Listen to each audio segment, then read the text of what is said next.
meu nome é Laís, eu sou estudante do 5º ano de Psicologia da Unisagrado e hoje entrevistaremos a psicóloga Flávia Asbar. A entrevista será realizada pela Carolina e Beatriz, também estudantes de Psicologia da Unisagrado. A Flávia é professora assistente do Departamento de Psicologia e do Programa de Pós-Graduação em Psicologia do Desenvolvimento e Aprendizagem da Faculdade de Ciências Unesp Bauru. É doutora em Psicologia pelo Programa de Psicologia Escolar e do Desenvolvimento Humano no Instituto de Psicologia USP, com estágio de doutorado sanduíche na Universidade Carlos III de Madrid. Ela possui graduação em Psicologia pela Universidade Estadual Paulista Júlio de Mesquita Filho, 2000, e mestrado em Psicologia Escolar e do Desenvolvimento Humano pela Universidade de São Paulo, em 2005. Ela tem experiência na área de psicologia, com ênfase na psicologia escolar, atuando principalmente nos seguintes temas: psicologia histórico-cultural, teoria da atividade, atividade pedagógica, projeto político-pedagógico, formação de professores e relação sentido e significado na constituição da consciência humana. Também é membro do GEPAP, Grupo de Estudos e Pesquisas sobre a Atividade Pedagógica FEUSP, e do LIEP, Laboratório Interinstitucional de Estudos e Pesquisas em Psicologia Escolar, IPUSP. Espero que aproveitem a entrevista. Fiquem agora com a Beatriz e a Carolina. Flávio, primeiramente a gente gostaria de agradecer a sua disponibilidade de estar aqui hoje com a gente, para a gente discutir um pouco, ter essa reflexão sobre a educação em tempos de pandemia.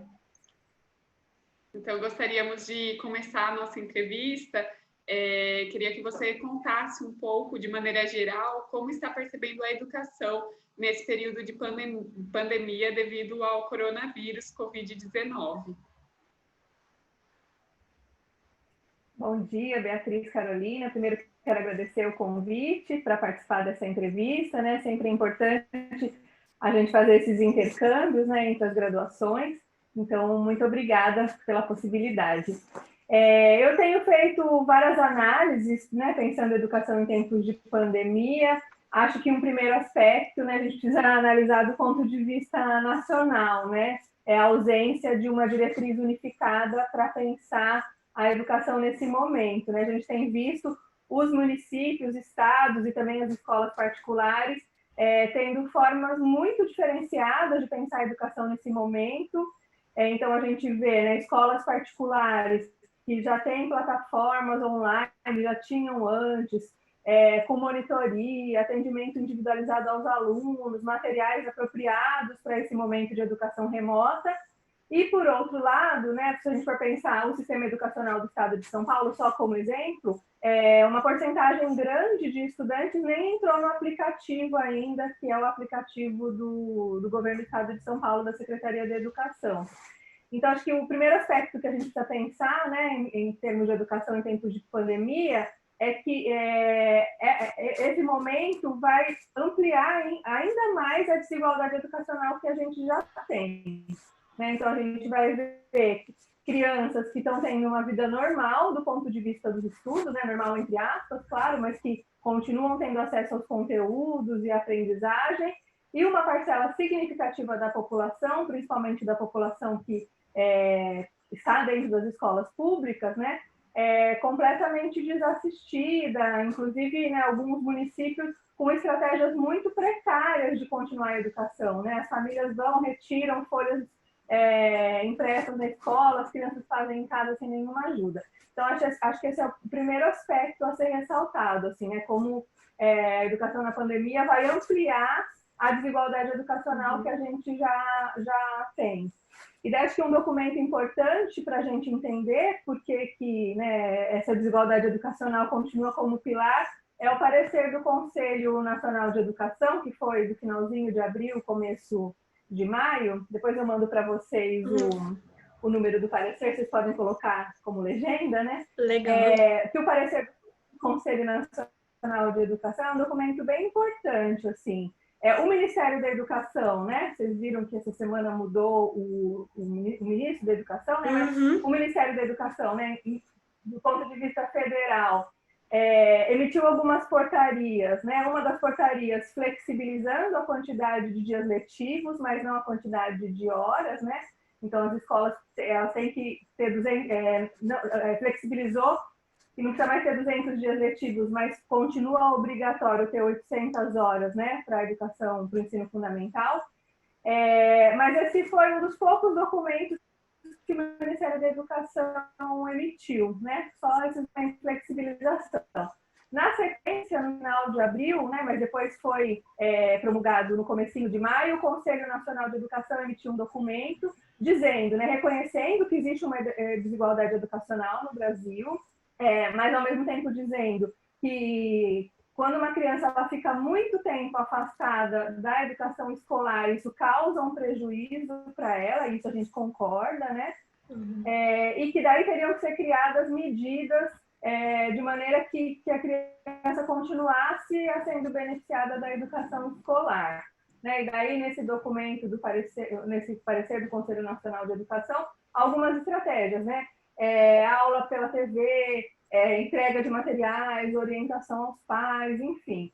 Mas em nenhum momento o parecer do Conselho Nacional de Educação se manifestou, por exemplo, podemos suspender o calendário e voltar depois, né, de forma que as crianças de escola pública ficassem menos prejudicadas. Então, acho que esse é o primeiro aspecto em qualquer análise, né? Se estou falando uma análise mais política, depois a gente pode ir para uma análise mais dentro da escola. Então, acho que é o primeiro aspecto que a gente precisa considerar. Ontem mesmo eu estava conversando com uma outra professora bem importante da psicologia escolar, a Marisa Meira, né? Talvez você já tenha lido o texto sobre dela. Uhum. E ela falou assim, mas por que não cancelaram um ano, né? Por que não cancela o ano, depois em setembro, quando voltar, a gente faz uma reposição e faz um ano ampliado, 2020, 2021. Por que não fizeram isso? Porque há uma pressão enorme das escolas e faculdades particulares para que o ano letivo não pare, né? Porque ao parar o ano letivo, essas escolas, universidades perderiam muitos alunos. Então, há uma disputa aí que é uma disputa política, né, por interesses de um lado ou de outro, que a gente precisa olhar. Então, acho que esse é o primeiro aspecto, né? O segundo aspecto é depois a gente pensar o que é que dá para fazer nesse momento que as crianças estão em casa, em situações muito diversas, né? Por exemplo, eu estou aqui na minha casa, no meu escritório, né? Minha filha está fazendo aula de inglês no quarto dela, que tem uma mesinha, e ela pode ficar lá bem tranquila, ela fecha a porta, né? Mas a família, vocês já devem ter visto reportagens sobre isso, com 8 pessoas em casa, com 2 cômodos na casa, e daí qual que é a possibilidade de estudo nesse contexto? Daí acho que é a segunda dimensão que a gente precisa analisar, né? Além da dimensão política, do ponto de vista mais da situação dos estudantes, quais são a condição objetiva de estudo dos estudantes, né? Como esses estudantes têm apoio das suas famílias ou não. E daí eu penso que, especialmente as redes, né, educacionais, as redes municipais, estaduais, um primeiro movimento que deveria ser feito, algumas redes estão fazendo isso, mas não todas, é buscar encontrar quais são as crianças em situação de maior vulnerabilidade, né? A gente sabe que tem crianças que estão passando fome, tem crianças que estão vivendo situação de violência em casa muito grande, né? Porque que é ficar com uma criança 24 horas por dia em casa, né? Às vezes espaços pequenos, às vezes os pais continuaram trabalhando, mas os filhos estão em casa sozinhos. Então, na minha análise, né, um papel importante, principalmente das redes públicas de ensino, tanto municipais como estaduais, seria, primeira coisa, né, fazer uma avaliação das crianças em situação de maior vulnerabilidade, né?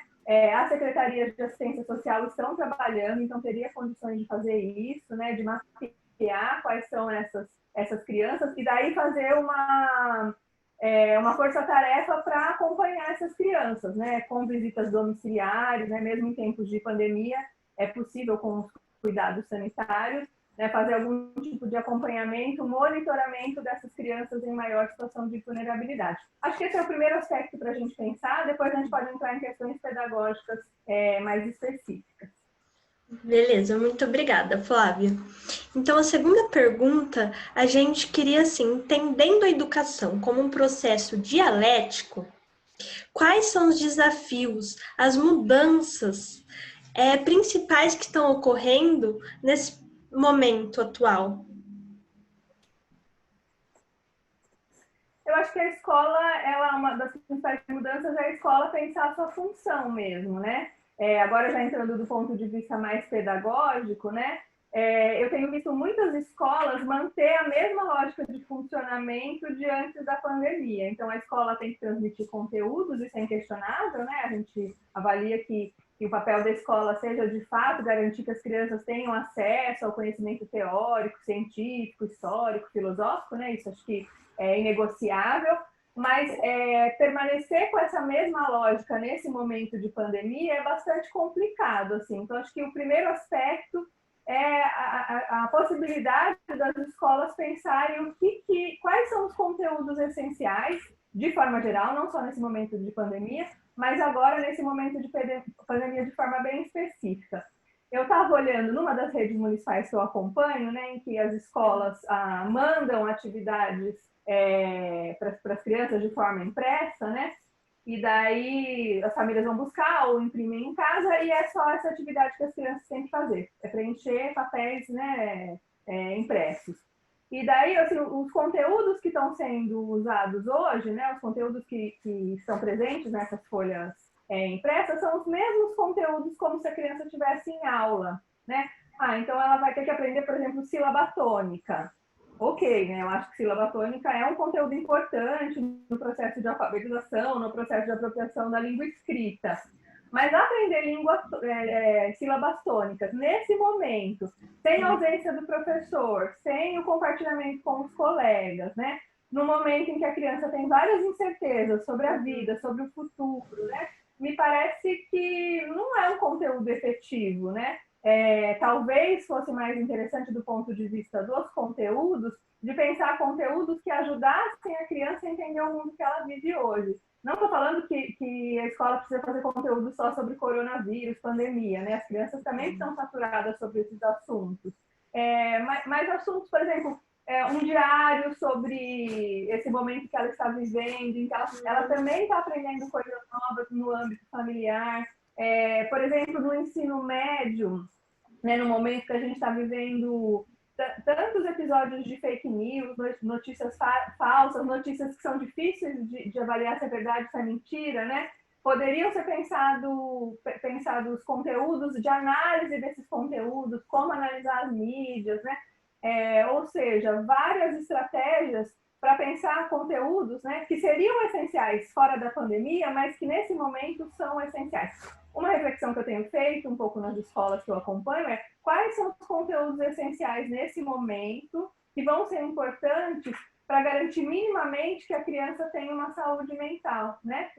E que a gente não reproduza a lógica conteudista que está presente na escola, conteúdo pelo conteúdo, né? Não estou negando a importância do conteúdo de forma nenhuma, mas que não reproduza aquela coisa, eu preciso aprender este conteúdo, porque este conteúdo é conteúdo importante do terceiro ano, do quarto ano, enfim, de qualquer um dos anos de escolarização, sem considerar a excepcionalidade do momento que a gente está vivendo. Então, acho que a escola ela tem uma grande oportunidade agora de pensar quais são os conteúdos, por que esses conteúdos, quais conteúdos são essenciais, como a gente considera a experiência da criança nesse momento, né, trazendo a experiência das crianças como objeto de discussão também. Então, acho que tem várias questões aí para a escola se repensar.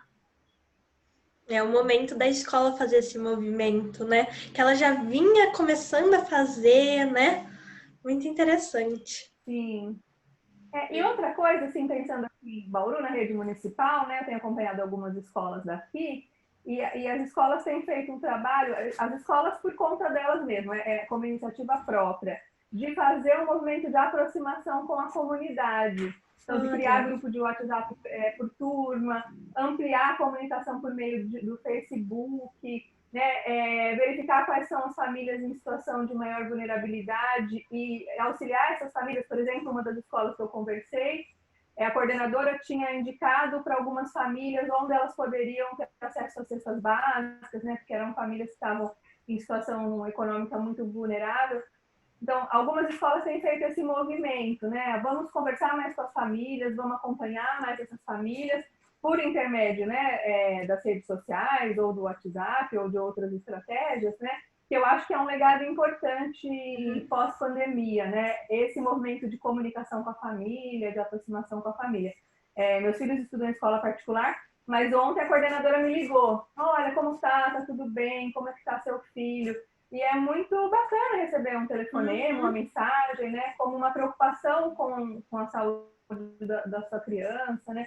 Então, acho que esse é um legado que algumas escolas têm feito, né? Essa estratégia algumas escolas têm feito, que pode virar um legado pós-pandemia, no sentido de essa aproximação, essa comunicação maior com a família, com a comunidade. Aí são pequenas coisinhas que fazem uma diferença, né? Tanto para a família quanto para os alunos, né? Muito bacana isso.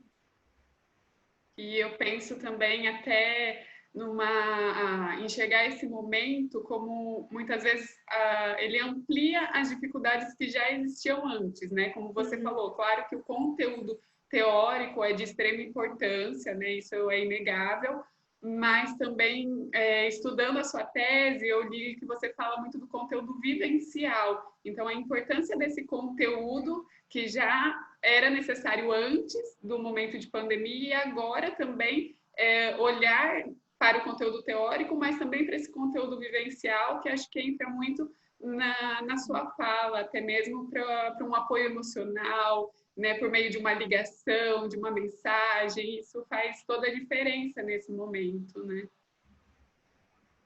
Ou mesmo as escolas particulares que continuam usando estratégias como aula pelo Zoom, pelo Google Meet, aulas de videoconferência, né?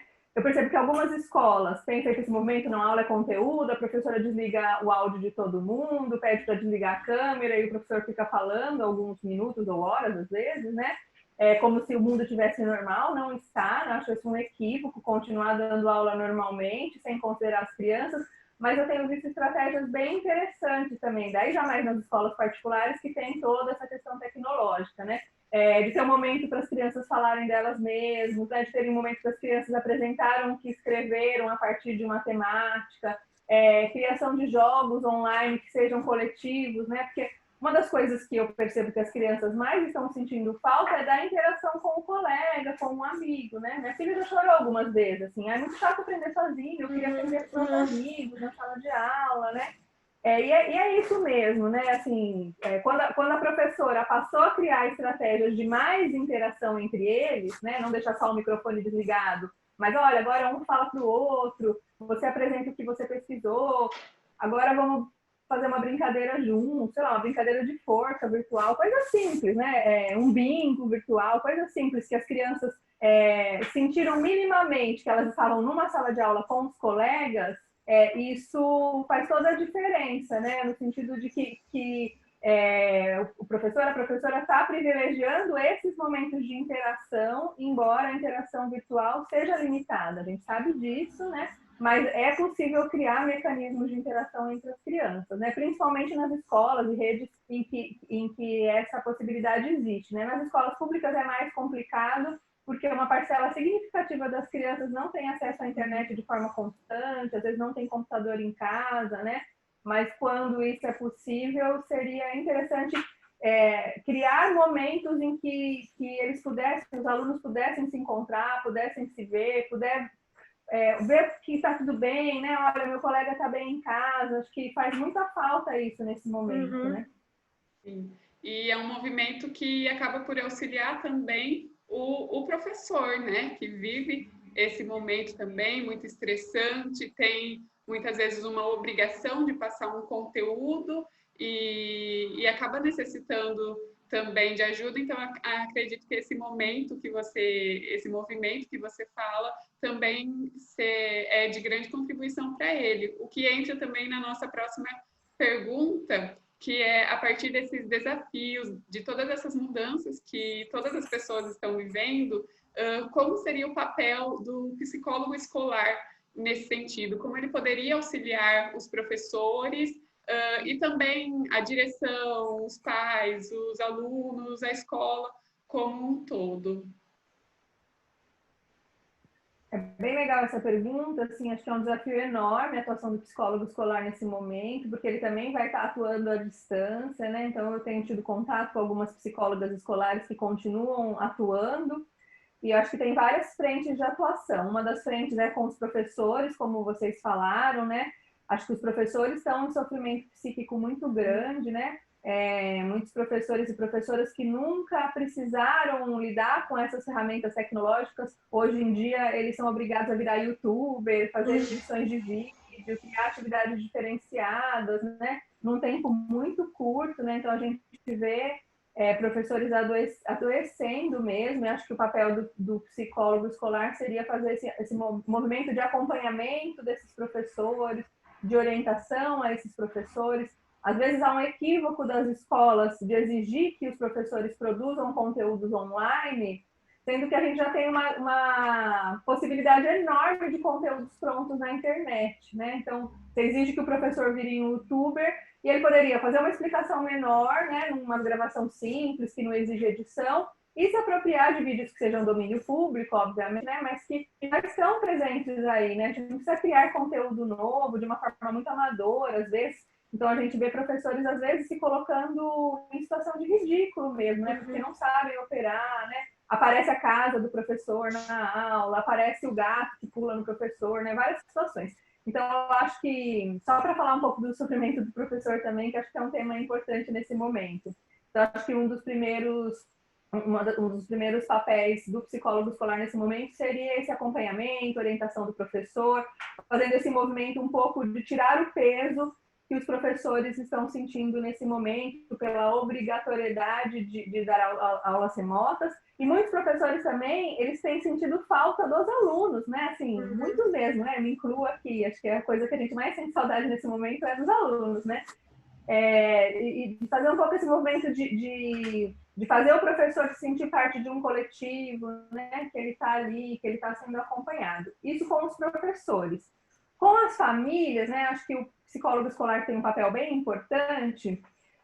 Eu avalio que muitas famílias têm dificuldade para organizar uma rotina com as crianças em casa, né? E as crianças, elas precisam de rotina para a organização da sua vida.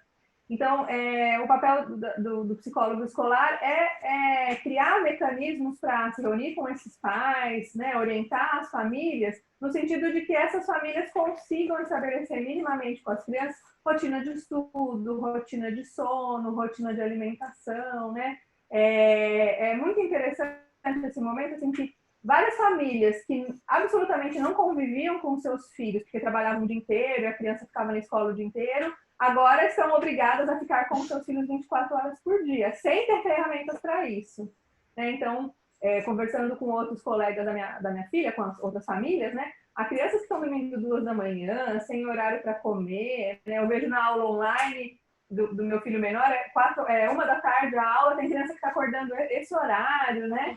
Não tem horário para dormir, crianças pequenas. Então, caberia ao psicólogo escolar fazer esse trabalho de orientação, de acompanhamento com as famílias. E com as crianças, né? Com as crianças é um pouco mais difícil, se a gente for pensar crianças pequenas, né? Da educação infantil, ensino fundamental 1, porque seria muito difícil pensar estratégias online de acompanhamento dessas crianças, né? Mas eu penso que, se o psicólogo estiver orientando o professor pode fazer esse movimento de acompanhamento. Agora, já no ensino médio, né? Recentemente eu conversei com uma psicóloga de uma escola que é de ensino médio, e ela tem feito um trabalho muito bacana de acompanhamento e aconselhamento dos alunos que a procuram. Então, ela está fazendo atendimentos online. Uma das estratégias que eles estão utilizando na escola dela é uma escola de ensino técnico, né? Deixa eu aqui achar minha anotação, porque é muito interessante a estratégia, né? Eles têm feito grupos de bate-papo entre os estudantes, né? Um canal de encontro com os amigos, né? No sentido de criar um espaço de expressão dos afetos, da escuta, inclusive da vivência do luto, né? Não necessariamente luto por alguém que morreu, mas assim, luto pela vida normal, né? Eu ia me formar nesse ano, eu ia realizar o estágio, não, né? E agora nada disso é possível, né? Como é que eu preciso vivenciar o luto dessas coisas que eu não vou poder viver agora?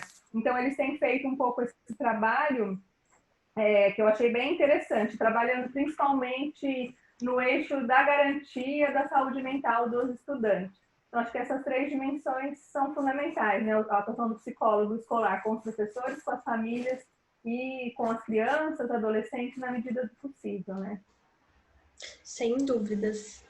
E quando você falou da dificuldade do professor também, eu fico pensando assim, porque às vezes o professor ele até é bem intencionado, mas ele não teve essa formação, né? Então aí mudou e ele está precisando entrar na tecnologia e às vezes ele está perdido e ao mesmo tempo os pais também não têm a formação para ensinar os filhos, né? Então é bem problemática essa situação. A gente vê famílias com uma cobrança que não cabe agora, né? Assim, então, a escola, né? Eu vi esse tipo de cobrança em Facebook de escolas públicas aqui de Bauru.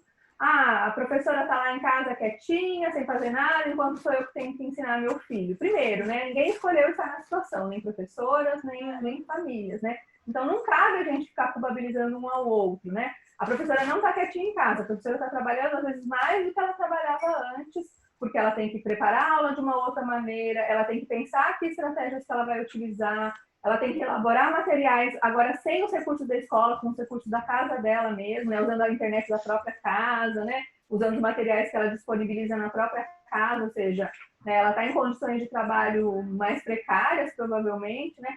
Então, acho que a gente precisa fazer esse movimento, né, de ninguém escolheu estar nessa situação, né? Não é culpa da escola, nem da professora, né? As famílias também não têm. A gente precisa pensar um pouco nesse senso de coletividade, né? No sentido de que eu odeio aquela expressão que estamos no mesmo barco, porque não estamos, né? Algumas pessoas estão em situações muito precárias, nadando sem barco, inclusive, né? Mas estamos vivendo em situação que deveria exigir um pouco mais de senso de comunidade. Está escrito que essa reunião foi atualizada. Tá. Apareceu para mim também aqui. Então, a partir disso que você falou, né, quais seriam as estratégias que os professores eles podem estar utilizando para tornar o ensino mais efetivo nessa nova fase? Como eu disse anteriormente, acho que a primeira questão é a definição de quais são os conteúdos essenciais e criação de estratégias mínimas de interação entre os estudantes, né, para que eles tenham esse senso de comunidade. Para mim, assim, né, o ensino remoto nesse momento, que é um ensino remoto emergencial, não dá para chamar de educação à distância, né, tem duas finalidades, né? Manter o vínculo com a escola, né? Então que a criança, o adolescente, ele continue com o vínculo com a escola como um espaço saudável, importante na vida dele, e que minimamente essa criança e adolescente tenha uma rotina de estudo. Para mim, esses são os dois grandes objetivos de a gente pensar no ensino remoto, né? Manter o vínculo e minimamente uma rotina de estudo. Conteúdos vão ter que ser repostos depois. Independente se é uma escola particular, se é uma escola pública, quando a pandemia acabar, eu acho que a gente vai ter um desafio enorme de reorganizar o ensino escolar, de repor conteúdos, né? De avaliar como as crianças estão do ponto de vista de saúde mental, né? De ter um espaço para as crianças brincarem, conversarem, gritarem, né? E depois voltar à rotina de estudo. Então, acho que esses são os desafios do professor nesse momento, né? Criar estratégias em que, né, que possibilitem a manutenção desse vínculo e uma rotina de estudo, no sentido de que ela não fique afastada muito tempo das atividades escolares, mas conteúdos serão repostos inevitavelmente, mesmo que a criança vá bem, a criança está acompanhando as atividades de forma remota, não é a mesma coisa, não podemos defender a educação à distância para crianças e adolescentes em hipótese alguma, né? Então, acho que esse é um ponto importante para frisar. E eu acho muito importante ter o brincar para a criança nesse momento, né? Convívio social, né? Na educação infantil... Pode falar, Carol. Não, pode falar. Que na educação infantil, acho que o desafio é pensar essas estratégias de brincadeira, né, em casa, né? Porque as crianças, pensando que a atividade principal da criança em idade pré-escolar é o jogo, é o brincar, né? Então, é um desafio enorme para as professoras de educação infantil criar essas estratégias de jogo, de brincadeira, do lúdico, né? Utilizando estratégias remotas, né? Então, pensar um jogo que pode ser jogado em família, né, uma brincadeira que ela possa fazer com as coisas da casa, enfim, essas estratégias elas são importantes, principalmente na educação infantil, né? É até uma forma deles interagirem com a família, né? É por meio dessas brincadeiras, às vezes proposta numa aula, né? Muito legal. Isso. Flávia, na sua tese de mestrado, você falou da atividade, do sentido pessoal da atividade pedagógica, e na tese de doutorado você estudou o sentido pessoal da atividade de estudo. Então, gostaria que você nos contasse um pouco, falasse um pouco como podemos pensar o sentido pessoal, tanto da atividade pedagógica quanto da atividade de estudo, nesse momento atual que estamos vivenciando. É muito difícil avaliar o sentido pessoal nesse momento, porque a gente está longe das pessoas, né? Alguns alunos meus de graduação me procuraram faz 15 dias que eles queriam fazer uma pesquisa sobre isso e avaliar um pouco como tem sido essas estratégias, né? Então, acho que a gente ainda vai ter... Já estão começando a surgir pesquisas sobre educação remota, né? Algumas pesquisas de âmbito nacional, outras de âmbitos mais estaduais. Recentemente, eu recebi uma pesquisa de Portugal, né? Em Portugal, eles já estão começando a voltar às aulas, então eles já estão nesse movimento de planejamento agora.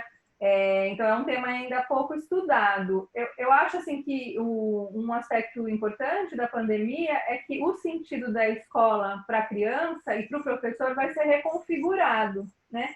Esses dias eu vi um videozinho de uma estudante de ensino médio, muito legal, assim, que ela fazia um desabafo. Nunca mais vou reclamar de aula chata, nunca mais vou reclamar de ficar muito tempo na escola, né? Os professores também. Nunca mais vou reclamar que eu tinha que trabalhar 8 horas por dia na escola, né? Então, eu acho que... E as famílias, né? Que a gente estava num momento muito delicado, assim, de famílias e professores sendo colocados um contra outros, né?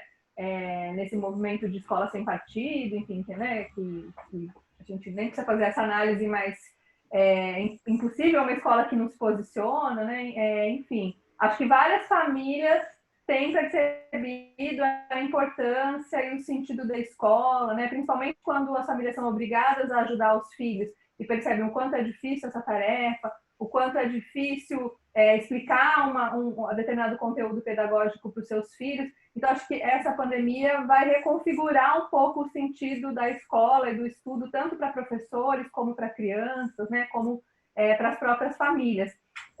Mesmo famílias, a gente está nesse movimento, né, impulsionado pelo governo federal, de incentivar a educação domiciliar, né? Acho que uma coisa importante da pandemia é que a grande maioria das famílias percebeu que a educação familiar é uma roubada, né? Assim, não cabe à família educar do ponto de vista escolar, porque a educação escolar é uma tarefa pública e não do privado, né? É uma tarefa que exige o coletivo e não só individual, né? É importante que a criança conviva com valores e realidades diferentes, né? Isso não é possível na educação domiciliar. Então, logo no começo da pandemia, eu fiquei assim, nossa, que bom, né? Agora a gente vai acabar com essa bobeira de educação familiar. Claro que a educação familiar em situações específicas, de doença, né? Em algumas situações específicas, né? Ou a família vive muito afastada, né? Talvez seja possível. Mas, de forma geral, né? A gente precisa defender que a criança seja educada publicamente, em espaços públicos, para que ela possa viver a vida pública dela, né? Depois, quando ela for adulta, né? E inclusive desde a infância. Então, acho que, né, eu não consigo saber o sentido pessoal hoje, Carolina, né? Porque a gente está com pouco acesso às crianças, aos professores. Mas eu avalio que esse momento de pandemia vai reconfigurar um pouco o sentido que as pessoas estão atribuindo a esse momento do estudo, né? Acho que um aspecto importante, assim, né? Muitas crianças que vivem em situação de vulnerabilidade, a escola é um espaço de saúde, é um espaço de respeito, né? Por mais que a gente tenha problemas na escola, também problemas de violência dentro da escola, ainda assim é um espaço estruturado, organizado, que ela tem adultos de confiança, né? Então, uma das coisas que é interessante de perceber, né, e eu espero que isso se mantenha depois, é a valorização da escola, né? Como a escola é importante, como a escola é uma instituição central na organização da vida das pessoas. Acho que isso vai ser como uma mudança de sentido que a gente não consegue avaliar ainda, mas que a gente pode pensar depois, prospectivamente. talvez fosse uma pesquisa bacana para a gente fazer quando a pandemia acabar, né? Entrevistar crianças, professores, perguntando o que mudou, o que elas sentiam falta, né? Acho que vale a pena fazer uma investigação como essa. E Flávia, tem alguma outra questão que você acha importante e gostaria de abordar? Acho que vocês fizeram perguntas muito interessantes. Aproveito para parabenizar a qualidade das perguntas, né? Pararam para pensar, planejar, muito legal.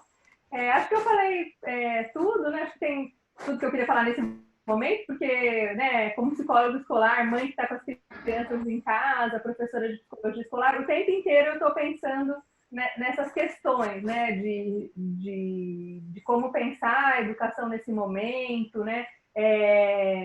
O fato, acho que uma das questões que mais tem me incomodado e me preocupado de fato é como o abismo educacional vai ficar ainda maior, né? Então acho que essa é uma preocupação para o pós-pandemia, né? No pós-pandemia a gente cuidar muito das crianças da escola pública, voltar a valorizar a escola pública como um lugar em que a maioria das crianças brasileiras está, né?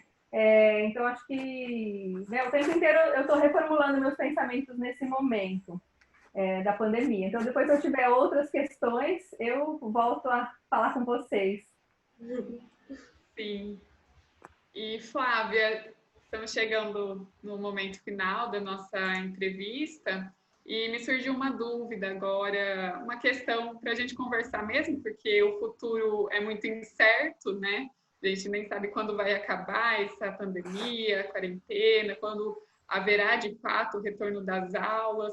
E acredito também que esse momento tem, claro, causado inúmeras mudanças, então acredito que as pessoas não vão sair as mesmas desse período, né? Muita coisa mudou em vários aspectos e queria que você comentasse um pouco, assim, para a gente refletir como você pensa o futuro da educação, do aprendizado, né, nesse pós-pandemia, como você já comentou um pouco, né? Talvez até pensando no projeto político-pedagógico, quais seriam a nova reestrutura, reorganização, até pensando talvez na formação dos professores, né?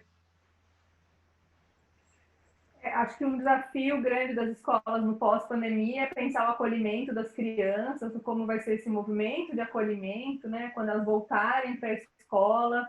Me parece que as escolas já estão nesse movimento de planejamento da organização física e sanitária, né, das escolas, então como que vai ser o espaçamento entre carteiras, a questão da higienização, né? Então as escolas já estão nesse momento de planejamento, já começaram esse planejamento agora, tanto as escolas particulares como as escolas públicas, né? O secretário de Educação de São Paulo, essa semana, apresentou um documento com esse planejamento da volta às aulas, como que tem que ser feito.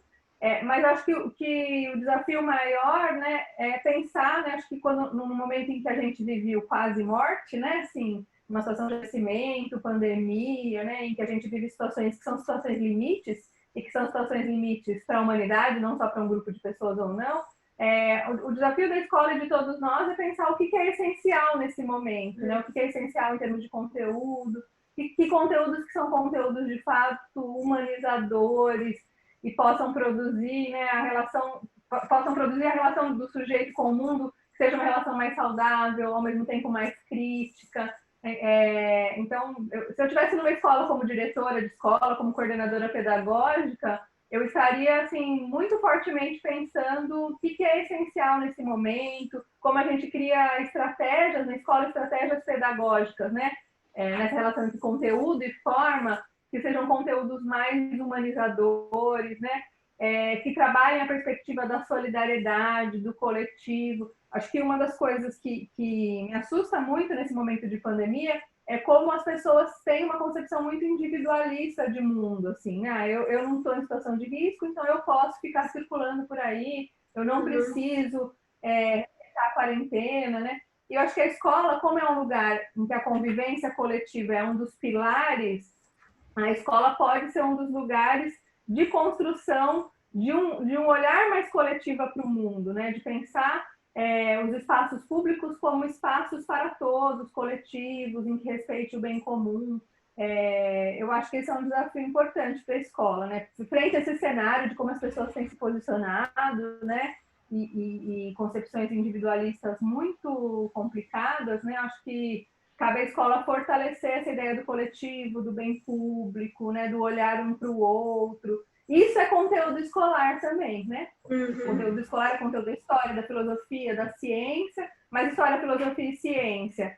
Você entender o para quê, né? Que é a produção de uma humanidade mais humana, né? Não faz muito sentido. Então a gente precisa fazer essa articulação entre forma e conteúdo na educação escolar. É o que eu tenho pensado, né, nos meus últimos trabalhos, nos meus últimos estudos.